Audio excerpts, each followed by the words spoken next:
শ্রমিক ভট্টাচার্য কি বলেছে, পশ্চিম বাংলাদেশ হতে দেবো না, তাই তো, মানে পশ্চিমবঙ্গকে বাংলাদেশ হতে দেবে না। এই শ্রমিক ভট্টাচার্য তার ধক আছে, সে তার যে দলের নেতা ভারতের প্রধানমন্ত্রী নরেন্দ্র মোদীকে প্রশ্ন করা যে 2015 সালে কেন পশ্চিমবঙ্গের 10,000 একর জমি কুচবিহার থেকে কেটে বাংলাদেশকে দিয়ে দিয়েছে বিজেপি সরকার, মানে পশ্চিমবঙ্গকে ডাইরেক্ট বাংলাদেশের অংশ বানিয়ে দিয়েছে, ঠিক আছে।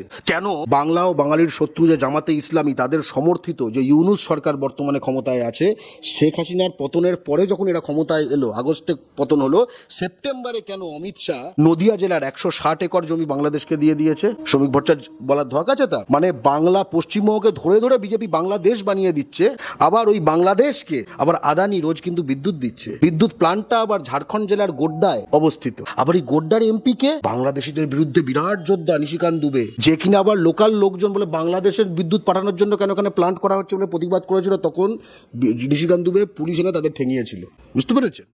বাংলা হান্টের আরো খবর দেখতে নজর রাখুন। বাংলা খবর মানেই বাংলা হান্ট।